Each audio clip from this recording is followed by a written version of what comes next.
first, let's light a candle just to really set the mood. You can probably see that I have a fireplace going on my TV right now. Hopefully you can hear it crackling, crackling, crackling, crackling, crackling in the background. I also have a candle here just to add a little ambiance.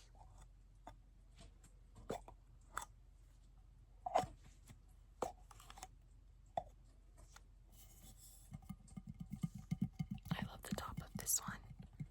I stole it off a different candle in Bath & Body Works. I put it on this candle because I thought it was cute. This is this is one of my favorite scents for like early fall. Mahogany teak wood. It's amazing.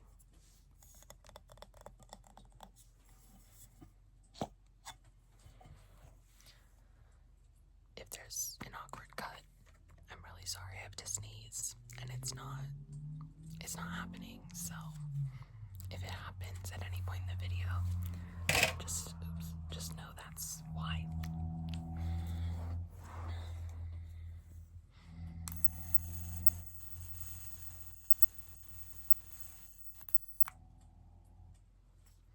I have like an electric lighter that I got for Christmas, and I honestly really like it. I don't know if it sounds good though.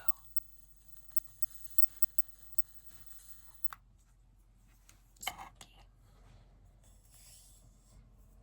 Oops.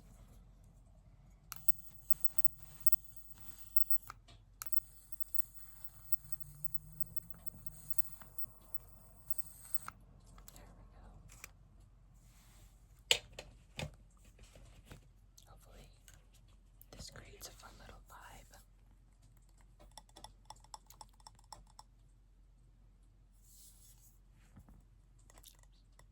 I'm just gonna put it next to me. I wonder if it'll make like fun lighting, but it's going like far away from my face, so I don't know.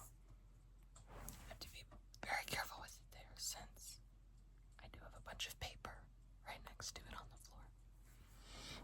Actually, I'm gonna move it a little bit.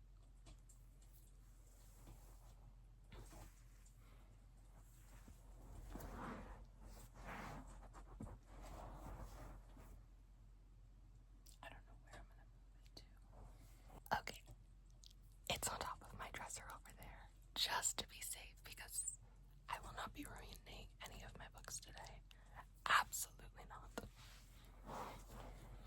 And then without further ado, let's get into our TBR.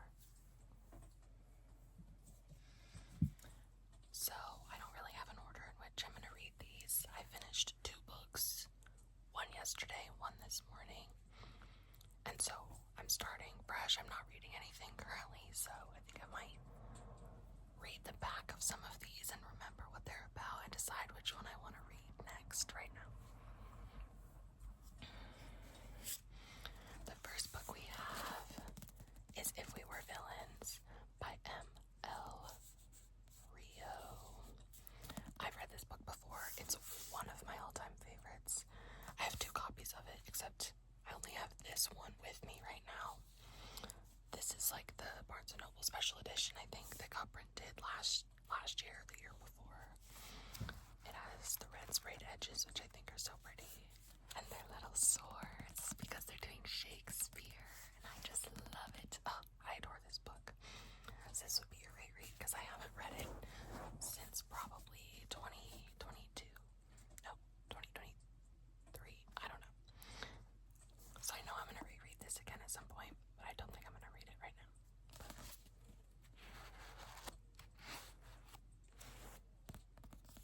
I highly recommend this book. If you have not read it yet, definitely check it out. It's so good. Keeping with the theme, sort of. This is another M.L. Rio book that I have read before. Graveyard Shift. And I didn't like it as much as If We Were Villains, but it is like she tiny, so it was just like a little short story. It was kind of interesting.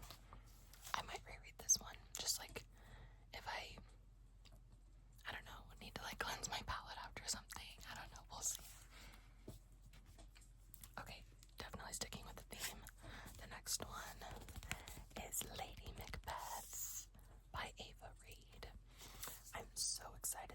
this book, first of all, the aesthetic is everything. Like the neon pink sprayed edges, and just, she's so cute. But also, like, I love Shakespeare.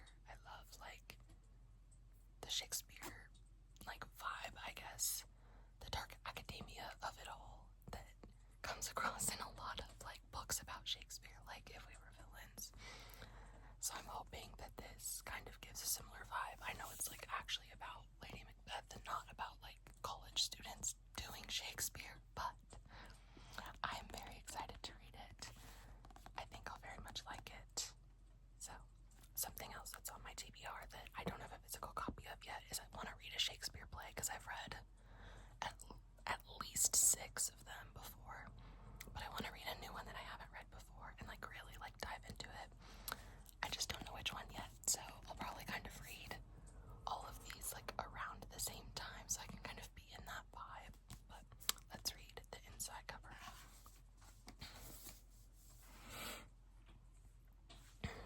The lady knows the stories, how her eyes induce madness in men. The lady knows she will be wed to the Scottish brute, who does not leave his warrior ways behind when he comes to the marriage bed. The lady knows his hostile, suspicious court will be a game of strategy requiring all of her wiles and hidden witchcraft to survive. Oh, you can hear my dog running up the stairs in the background. Not coming to hang out with me, I guess. But the lady does not know her husband has occult secrets of his own. She does not know that prophecy girds him like armor. She does not know that her magic is greater and more dangerous, and that it will threaten the order of the world. She does not know this yet, but she will. The bottom of it got a little scuffed. That's okay, it happens. Anyways, this one sounds very good. It's just like Macbeth, but from her perspective, kind of. I feel like it's gonna be a little bit more witchy. I mean, Macbeth is already pretty witchy, but like this even more so, and I'm very excited. Okay, the next one. I'll start with this. This one's gonna be another reread of Six of Crows. Literally my all-time favorite book ever written is Six of Crows by Leigh Bardugo. It, like, I don't even know what to say. It's just the best book I've ever read. Like, I also love, so I have 2 copies. You can barely see, but like up there on top of my bookshelf, I have like hardcover special editions of them. And she also just released like the 10th anniversary editions that are like coming out in October, which I did pre-order. So I will have 3 copies of the Six of Crows duology, and I'm okay with that because it is literally my favorite book ever. I've read it multiple times. I will continue to read it like once a year. It's just perfect. I'm not gonna read this copy. I've read this copy twice, and I've read my hardcover copy once. So when I get the new copy of the duology in the mail, that'll be like I drop everything and reread Six of Crows. So I'm just waiting for those to come in the mail, probably like second week of October, and that's when I'll read them. I'm gonna read the back though, just because. Ketterdam, a bustling hub of international trade where anything can be had for the right price, and no one knows that better than criminal prodigy Kaz Brecker. Kaz is offered a chance at a deadly heist that could make him rich beyond his wildest dreams, but he can't pull it off alone. A convict with a thirst for revenge, a sharpshooter who can't walk away with it from a wager, a runaway with a privileged past, a spy known as the Wraith, a heartrender using her magic to survive the slums, a thief with a gift for unlikely escapes. I love them. Kaz's crew are the only ones who might stand between the world and destruction if they don't kill each other first. Anyways, I adore Six of Crows, and I love the show. I was genuinely, like, was distraught when it got canceled. But, I mean, the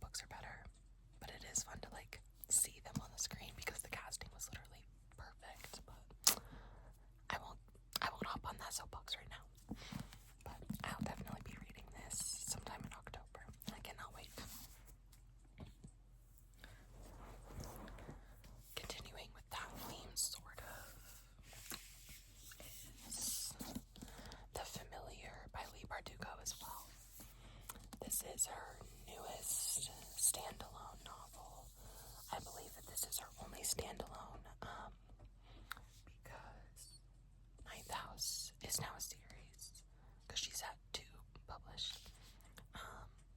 So this is the only Leigh Bardugo book that I have never read before.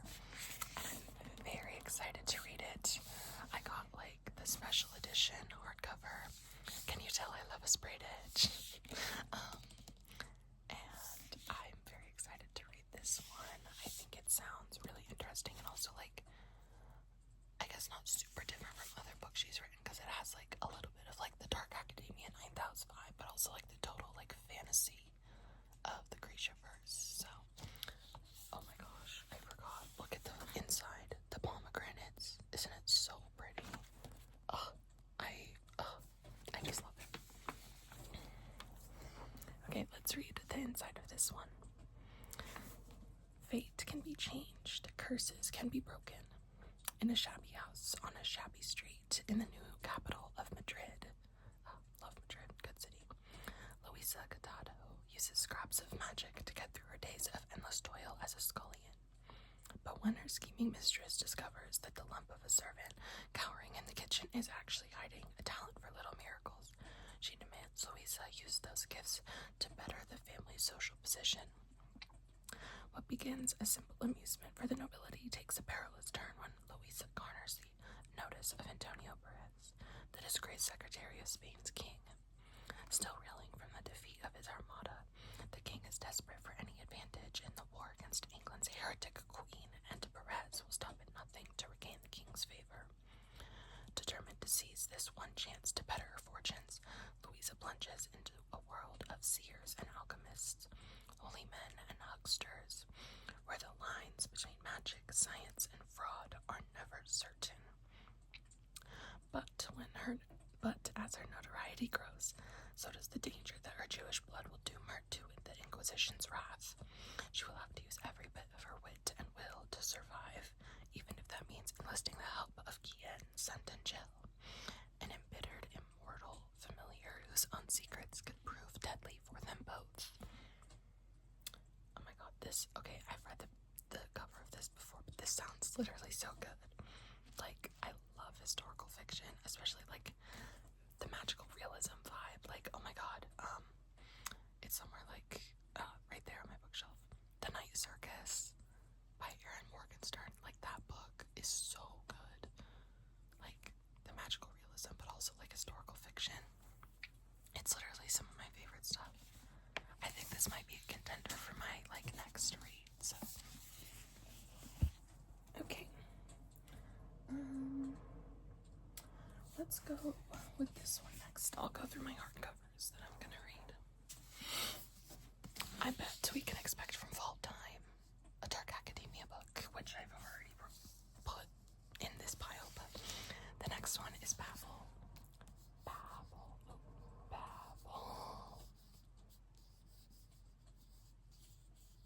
It's really hard to trace things when I just have to look and do it backwards in my phone screen. Babel by R.F. Kuang.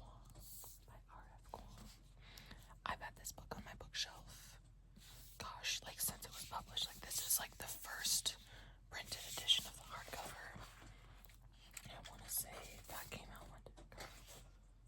2022. Okay, I've had this on my bookshelf for 3 years and I still have never read it, and I've been wanting to for so fucking long. Oh, cursing. Oops. I've wanted to read this for so long. Maybe I'll read this one next, because I know this is also like kind of historical fiction a little. I don't know. Okay, let's read the inside. 1828. Robin Swift, orphaned by cholera in Canton, is brought to London by the mysterious Professor Lovell. There, Robin trains for years in Latin, ancient Greek, and Chinese, all in preparation for the day he'll enroll in Oxford University's prestigious Royal Institute of Translation, also known as Babel. The tower and its students are the world's center for translation, and more importantly, magic. Silverworking, the art of manifesting the meaning lost in translation using enchanted silver bars, has made the British unparalleled in power, as the arcane craft serves the Empire's quest for colonization. For Robin, Oxford is a utopia dedicated to the pursuit of knowledge. realizes serving Babel means betraying his motherland. As his studies progress, Robin finds himself caught between Babel and the shadowy Hermes Society, an organization dedicated to stopping imperial expansion. When Britain pursues an unjust war with China over silver and opium, Robin must decide, can powerful institutions be changed from within, or does revolution always require violence? I just know that this book is going to be so good. Like, I just know. I feel like I've read 30 books this year so far, and I don't think I've said that any of them are 5-star reads. Maybe one or two. I can't remember. Anyways, I think I'm really gonna like it, and I'm really hoping that it's a 5-star read. Babel, or The Necessity of Violence, an arcane history of the Oxford Translators' Revolution. Ooh, there's a map. I love when they have maps in books of Oxford. Okay, I'm putting this in the potential read right now pile. Okay. Let's see. Our next, actually, this is the final hardcover that I have, is Bury Your Bones in the Midnight Soil by V.E. Schwab.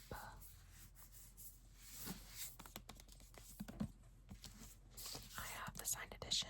I know that she signed so many copies because, like, I got this from not Barnes and Noble. I got it from Tattered Cover, which is like, it's now owned by Barnes and Noble, but it's like a local Colorado bookstore.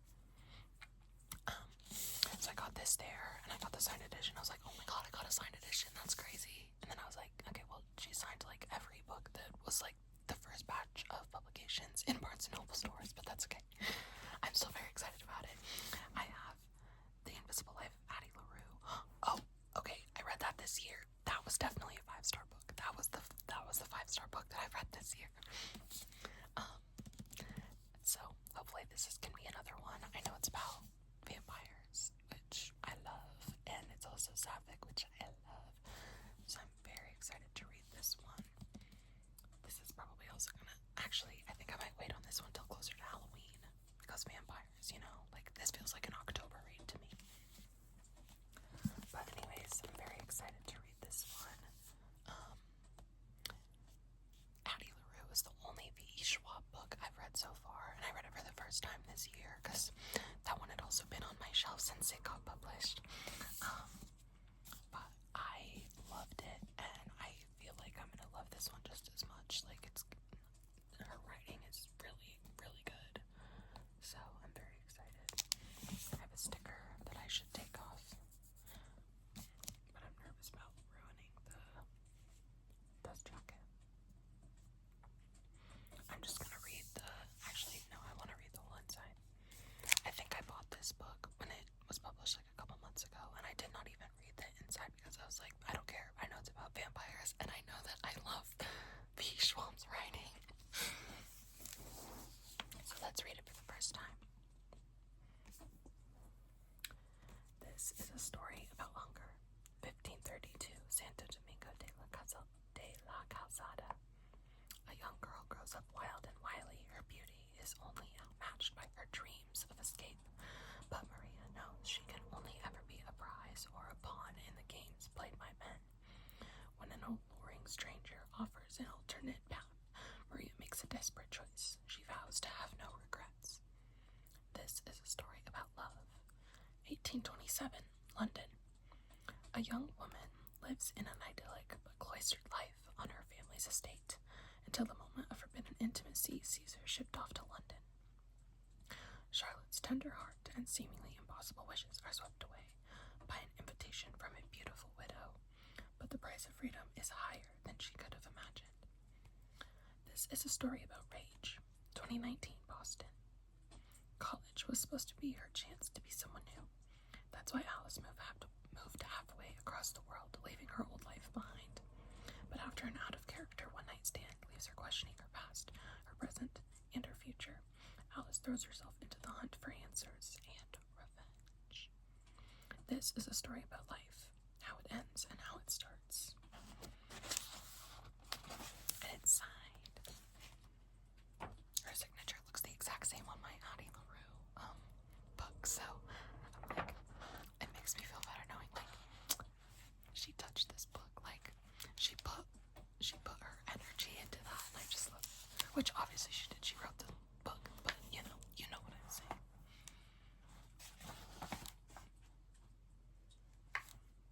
Oh, this is great. It has a list of all of her other books, which is good because I feel like she's written so many that I just don't know what they all are. So there's Addie LaRue. There's the Vicious and Vengeful Duology. There's the Darker Shade of Magic series, and then the Fragile Threads of Power, which is our new one, I think. I want to read this one right now, but I think it'll be even better if I read it in October. So I'm gonna put this one over here. Okay, 4 books left. The next one I've had on my bookshelf for about a year. As you can see, I buy books and then wait years and years to read them. Yeah, but that's okay. It's a fun little habit. The next one is Slewfoot, A Tale of Bewitchery by Bram. That name sounds familiar to me, and I don't really know why, because I don't think, I can't think of any books by him, that I've read before. And I don't think that this is a very super famous or well-known book. It's kind of newish. I don't know. It sounds familiar, and I don't know why, but that's okay. Set in colonial New England, Slewfoot is a tale of magic and mystery, of triumph and terror. From acclaimed author and artist, Bram. Artist, okay. Maybe that's why it's familiar. I don't know. It doesn't matter. An ancient spirit awakens in a dark wood. The wild folk call him Father, Slayer, Protector. The colonists call him Slewfoot, Demon, Devil. Tabitha, sometimes I just can't read. Tabitha, a recently widowed outcast, alone and vulnerable in her pious village. He is the only one she can turn to for help. Together they ignite a battle between pagan and Puritan, one that threatens to destroy the entire village, leaving nothing but ashes and bloodshed in its wake. I love the cover. I think it's so cool. I also it's very wide. Look at this. It's a very wide book, which is kind of fun. It feels like it should be a picture book, even though obviously it's a novel. But I think actually, wait, there's kind of artwork in this. There's artwork at the beginning of the chapters. Oh no, there's actual artwork. Oh my god, it's our girl Abatha. I knew there was art in here. Oh my gosh, just right in the middle. Whoa, they're kind of creepy. I'm not gonna look at them anymore. I don't want it spoiled. Actually, just kidding. I don't care. Look at this. That's Slewfoot, the little devil guy. He's also in the back. Right there. I think this got recommended to me by one of my friends last year. And I was like, ooh, I love folk, witchiness kind of vibe. Folk horror. So interesting. Oh my god, she has hooves. I didn't notice that until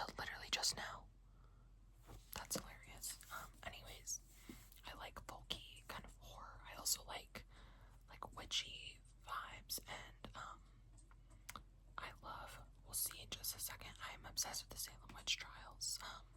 Like The Crucible is my favorite play. I've read it so many times. I love like the Salem Witch Trials and like that kind of like witch hunt vibe. And this is not necessarily about that, but it's like pagan and Puritan that it talked about is just kind of like a time period that I find very interesting. So I think I'll definitely like this one, but I don't think I'm gonna read it right now. Ugh, I have old knees. I need to stretch my legs. Okay, the next one, speaking of Salem Witch Trials, is called The Hour of the Witch by Chris Bojalian. I have no idea if I'm saying that correctly even a little bit, but oh my god, my sneeze. Nope, guess not. I'm just gonna feel like I have to sneeze for hours today. This one is about the Salem Witch Trials. Or just like about like Salem, Massachusetts in like that kind of era, because like the Salem Witch Trials was like, you know, like a 2-year period, like 1692 to like 1695 kind of in there. This says Boston 1662, so a little bit before like the Salem Witch Trials, like as we know them, started, because that's like a very specific period with like the priest, not the priest, like the pastor and his daughter being like the first one who was like declared mad kind of thing. Yeah. While Mary Deerfield might have had many suitors in England, in the New World she is merely the second wife of the cruel and powerful Thomas Deerfield. When Thomas drives a fork into the back of her hand, she's determined to divorce him. But in a world where neighbors constantly watch for signs of the devil, Mary, who harbors secret desires and struggles to tolerate the colony's brazen hypocrisy, soon becomes the object of suspicion. Blaming women again. I'm sorry. That was so dumb. Once tainted objects are discovered in her garden, and a boy she has treated with herbs dies, Mary must fight to escape not only her marriage, but also the gallows. A twisting, tightly plotted novel of historical suspense from one of our greatest storytellers. I don't know who this man is. Hour of the Witch is a timely and terrifying story of socially sanctioned brutality and the original American witch hunt. Yes, ma'am. I love a witch hunt. No, okay. No, I love reading about witch hunts. It's literally so interesting to me, like the implications. Ugh.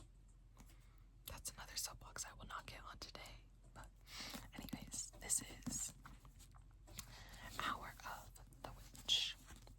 I randomly saw this in Barnes & Noble a couple months ago and picked it up, and I was like, I don't see enough books about the Salem Witch Trials, so I have to pick it up and read about it. I'll take anything I can get my hands on. Like, I remember in middle school when I read a couple books about the Salem Witch Trials, or about like Scarlet Fever. Like if you have read Fever 1692,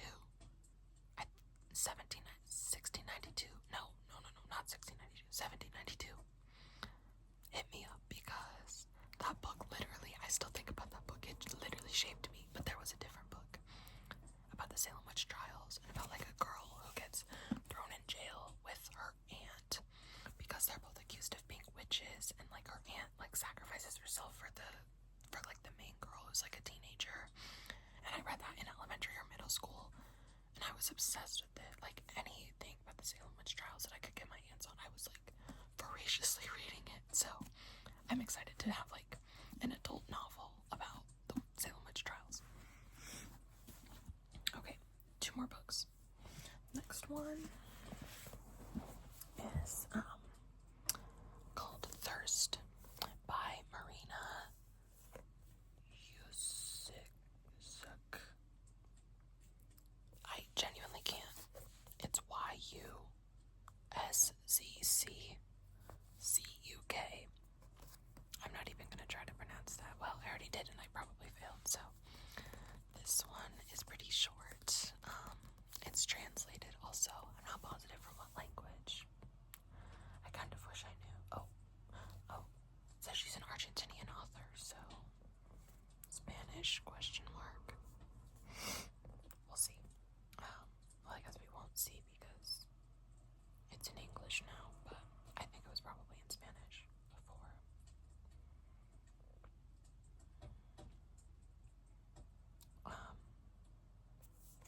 This one's also about vampires, which I'm very excited about. So, it is the 19th century, the twilight of Europe's bloody bacchanals, and a vampire must escape.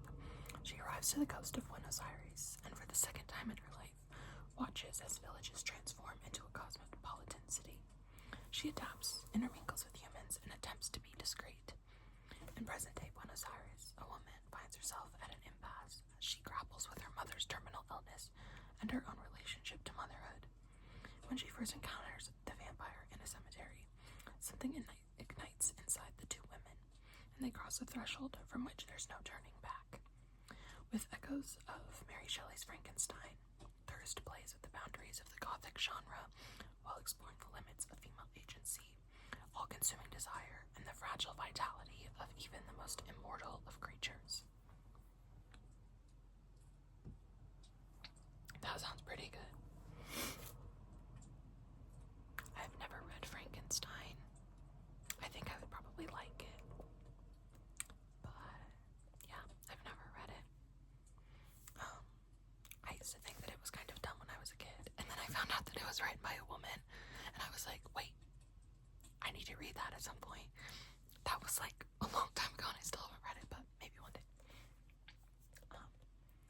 This also kind of gives, like, Carmilla, which is a good book.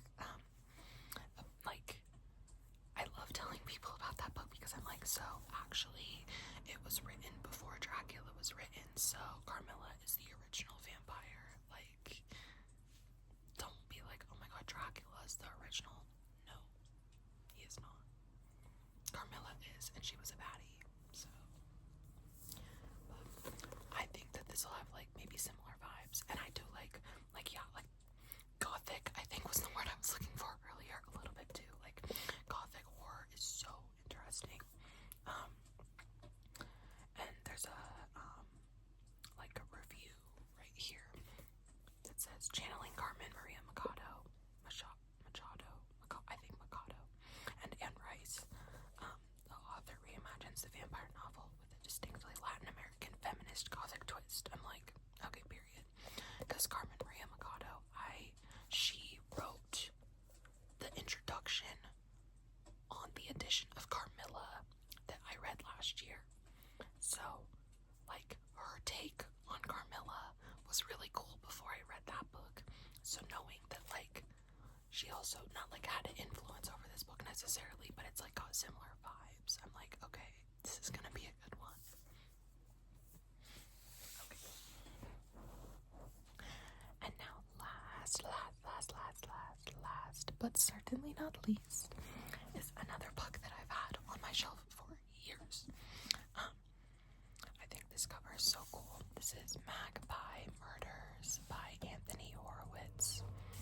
It says, doubly devilish. So, I did read it upside down and backwards correctly.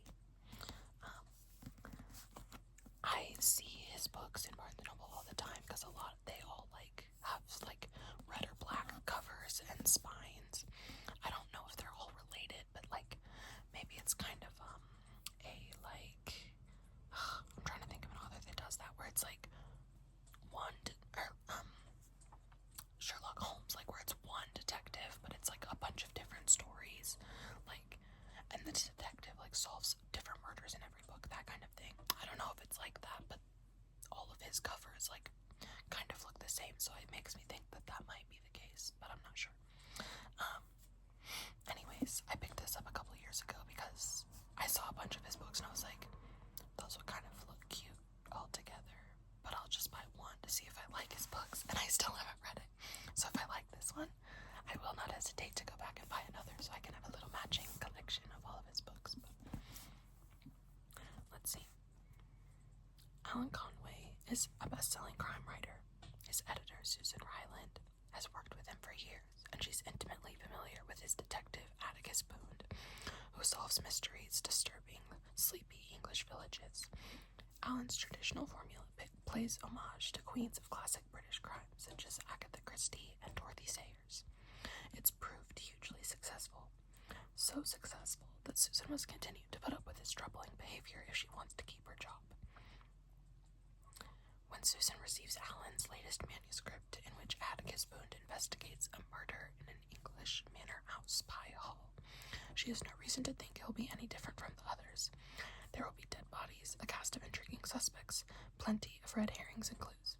But the more Susan reads, the more she realizes that there's another story hidden in the pages of the manuscript, one of ruthless ambition, jealousy, and greed, and that soon it will lead to murder. Interesting. So it's like a murder mystery about a murder mystery author, which is pretty fun. Cute. Oh my gosh. Okay. Yeah, another one of his books is called The Word is Murder, which I have definitely seen. And there's like a knife on the cover instead of a bird. I really like this cover.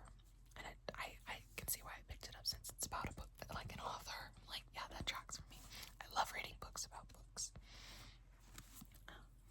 I think this one also might be one that I will read right now, just because it's not necessarily like super witchy or like monster-esque like some of the other ones, so it doesn't feel like necessarily like a Halloween book, but it is like the mystery kind of like spooky vibe of fall. So okay, now I have 3 books in my potential pile.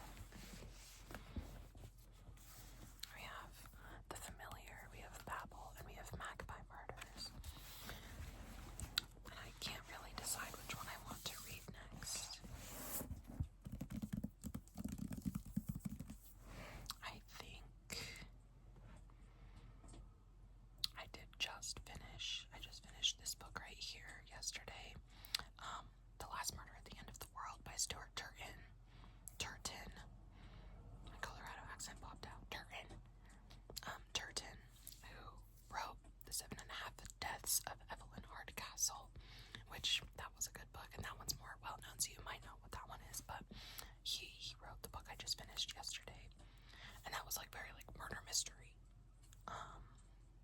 So I think I might go with something a little different. I think this is the one I'm gonna pick. The Familiar by Leigh Bardugo. Look at the little scorpion.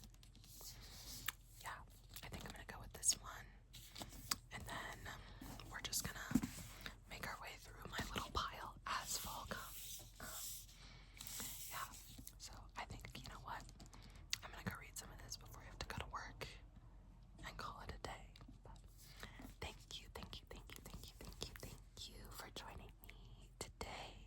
Thank you for watching. I hope you enjoyed me rambling about who knows what.